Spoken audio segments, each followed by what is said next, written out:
All right, hey guys, Jason here. We're back and we're going to be doing another Q&A session. Again, I do some of these while I'm driving to go hunting, and I spend a lot of time in the truck right now running back and forth to places, so it's a little easier to do them this way. Hope you guys don't mind the format sometimes, but today we're going to be talking about the Frontier. Q&A, questions that you guys have asked me relating to the Nissan Frontier, and we're going to dive into them. First one. Okay, big topic, and it comes up a lot, and people want to know the reality. Is the hydraulic steering in the Frontier hard to do? Is it a problem? This one does kind of, I don't want to sound insulting when I say it, but it cracks me up. Do you think Nissan would actually put out a vehicle that was hard to steer? That was too hard to steer? I mean, with the technology Nissan has, that every manufacturer has had in the past 80 years of vehicle making, if the steering was too hard, they would put more boost and more assist in it. It's not complicated at all.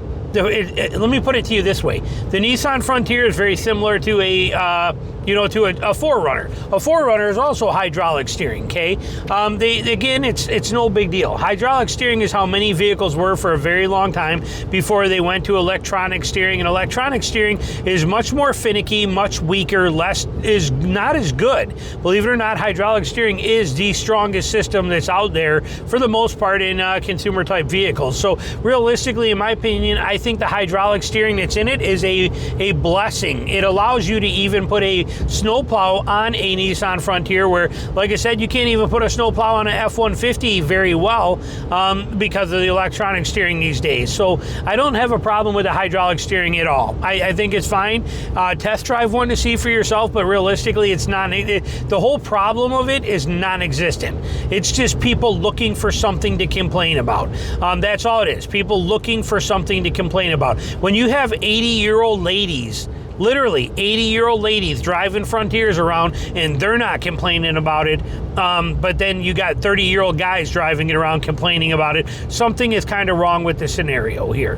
But that's my personal take. Drive it for yourself to see what you think of. One, it pertains to me tremendously, because you guys ask why I don't buy one, and I always use this as an answer, and then it becomes a huge question, and people wondering stuff. Why can you not use your locker in 4 high? It's a Japanese thing. They think that you got to have these nannies in place and that people are too stupid to do stuff.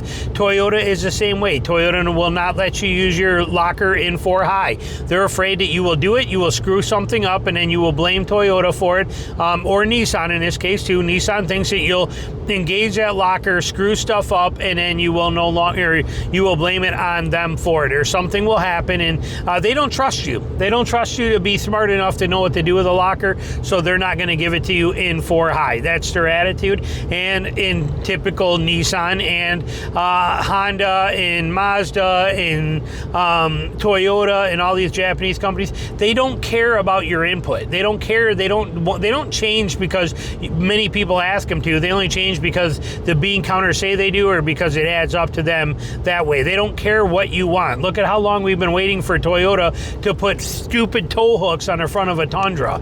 Look how long we've been waiting for Toyota to actually give us locker access in 4 high, or how long we've been asking Toyota to fix their 4-wheel drive locker engagement system. They don't care. They just don't care. They just shove you under the rug and don't care about it. Same with Nissan in the 4 high option. It's a Japanese thing. I don't understand it, but it's straight up stupid. It's absolutely stupid that they don't give you that. And it is a reason I don't own one. Now, it's fine. Now there will be people watching and say, well, you shouldn't use your locker unless you're in 4 low anyway. You have no business using it in 4 high. Many people, how to word it without just wanting to slap somebody in the face? To each their own. That's the best way to put it. And until you drive a mile where I drive, and you do what I do, and you do the things I need to do on a daily basis, I don't want to hear what you think I need to be doing driving. So when I tell you that 4 lockers use in 4 high is very important, it's very important. Okay. Otherwise, if you're just, if you're just going to on the weekends out with your buddy at the cute little, fancy little local off-road club and gonna go climb over some tires and a couple of drainage culverts and little obstacles and do cool stuff with your truck, that's different. You put it in 4-low. Out here in the real world where we're trying to use these things as tools, lockers and 4-high are very important to me. So there you go on that one. Dealers don't budge on the price. Yes, they do. I hear this all the time. Oh, I want to get a Nissan Frontier, but the dealers won't budge. Get a different dealer. And that goes for any brand, but for Nissan especially. You're right. There are Nissan dealers that think they are Toyota. Okay, there are Nissan dealers that think they are literally Ford and Toyota, and that they can, hold on and they can stick to their guns, and they're the only Nissan dealer around for a while in all ways, and they get that attitude. And you're 100% right, they do. But it doesn't mean you have to buy from them. There are plenty of Nissan dealers that will deal tremendously. There are many people in the comments over the last 2 years on my truck channel that I talk about Nissan Frontier that are getting $45,000 Pro 4Xs and they're getting for mid-30s, $36,000, $35,000, $37,000. Hang on. There it is.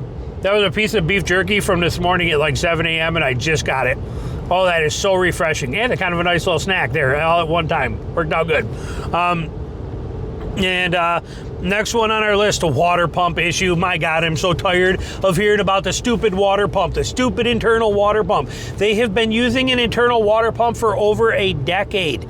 And you know what? Find me one. Go find me somebody who's had to replace a water pump inside of 250,000 miles. Just, consider it an Easter egg hunt. Go find me somebody that's had to do it. But when it blows, it takes out your engine. No, you know what? It gives you plenty of fair warning. You know when it's going to go. And if you got 200,000 miles on a truck, it's probably a good idea. It's preventative maintenance as a smart person to maybe change a water pump then.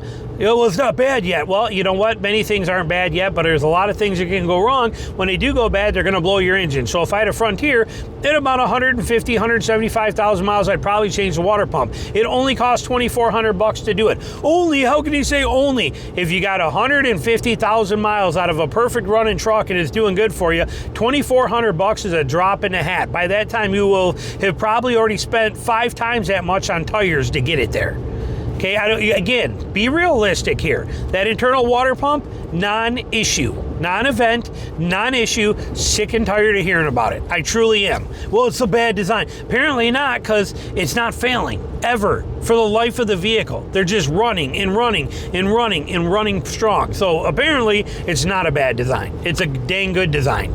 Part issues if Nissan fails. Okay, see, people seem to think that Nissan's going to go out of business. We hear this all the time.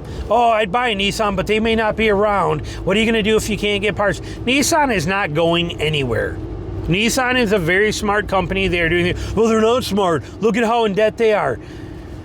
Oh, I don't know how else to word it, but in my opinion, and that's all it is, I guess, is opinion, because a bomb could drop tomorrow and there may be no more anything. Who knows what could happen in the world? Okay, but as far as automakers go and the way the status quo is, I don't see Nissan going anywhere. Matter of fact, my daughter, on my recommendation, just bought a brand new 2025 Nissan Sentra. Oh my God, that's got a CVT. It's only going to last for 11,000 miles and transmission's going to fall out of it. It is an amazing car. Nissan is an amazing company. They do things very, very well. I like supporting them. I like what they're doing. And realistically, when the crap hits the fan, Nissan is probably one of the ones that can keep their head above water, where any of the domestic brands will be the ones bailing them out in the tune of millions of dollars out of our pockets, which the government will force to happen. Okay, so Nissan is doing a fantastic job. I have zero fears of them not being here in the future. Zero concerns whatsoever under any circumstances. Moving on from there. Why I promote it, but I won't buy it. Because I can recognize what an amazing truck it is. I drive a truck for a specific purpose, and that specific purpose is hardcore off-road use in swamps. In nasty, miserable swamps with a lot of water and a lot of muck and a lot of mud. And a Nissan Frontier is a great truck, but the no locker in 4 high, no front locker, no lift that was available till we had the Pro 4R now, but no factory lift of any kind, no ability to put bigger tires on it. The lack of stuff that I can do with a Pro 4R versus what I can do with other brands out there is the reason I won't buy one. However, if I was a normal everyday individual that used a truck for hauling stuff, you know, truck use, hunting, fishing, camping, stuff that, you know, the normal everyday person is going to do somewhere. If I lived in Michigan, for example, before I moved down here, a Frontier would be perfect. It would do everything I needed it to. It's absolutely excellent. I have mad respect for that truck. I will not own it because of the fact that it will not go where I need it to go. Yes, it will. Yes, it does. Maybe it will, but it's not going to do it as good as this is. Okay, plain and simple. Don't overthink this and don't argue it. If you don't buy it yourself. But you know, people don't seem to understand that I can actually love a truck without wanting to buy it. But I can, and I do, and the Frontier is at the top of that list. I love all trucks. All trucks are amazing in every kind of possible way. I have mad respect for every single one of them out there. The Frontier, I got a lot of respect for it, but it is not one that I can use. It is not the best tool for my job, plain and simple. No overthinking it, no take it too far. It is what it is, just deal with it. All right, we're turning a corner here. We'll look at our next one on the list. We're actually going up to a dealership, Kyle Durant's here in Claxton. We're going to stop there and make a couple of videos on our way out to go hunt this afternoon. I am in hunting clothes right now. Snake boots, the whole deal. Okay, and hang on, let me get to the right side here. That's my other one we're doing later on off-road Q&A. This one here, backseat space. Backseat space on a Frontier is not horrible. It's kind of misleading because the back seats are very vertical.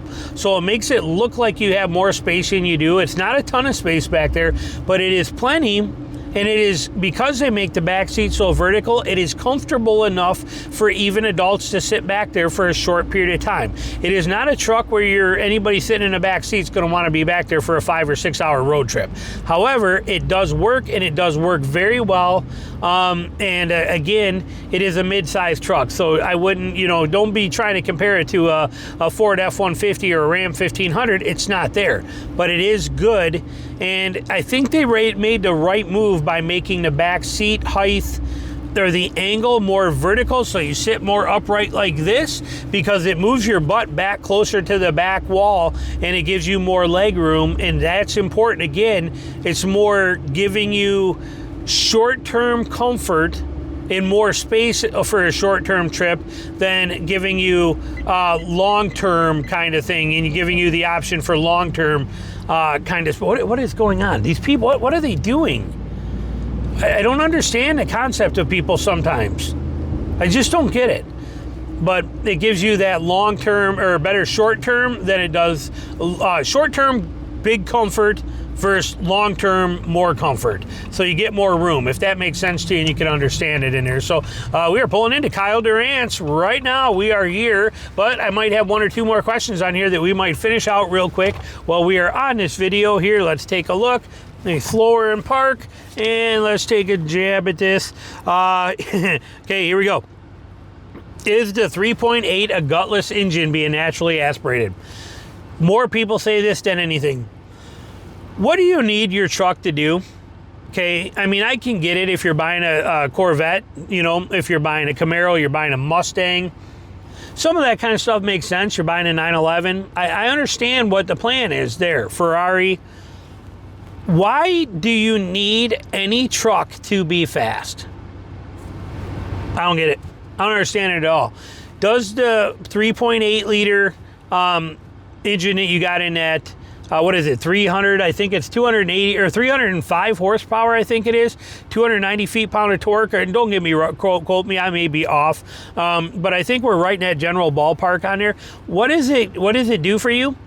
It'll let you pass with confidence at any speed going down the road. It'll let you cruise at 80 miles an hour down the highway without even a care or any concern. It'll take off in front of people that you probably shouldn't have pulled out in front of anyway and be able to get up to speed and get going. It'll handle everything you need to do off-road. It'll do all of it without complaining one bit. What more do you need? Do you want me to tell you that it's as fast as a 3.5 twin-turbo F-150 engine with 550 pounds of torque? No, It's not. Is it more than adequate to do everything you could possibly ever need? Yes, it is. I don't know how else to word that. It's gutless. It is farthest thing from gutless. There is nothing that it cannot do and do well, is my opinion on here. Is the transmission reliable?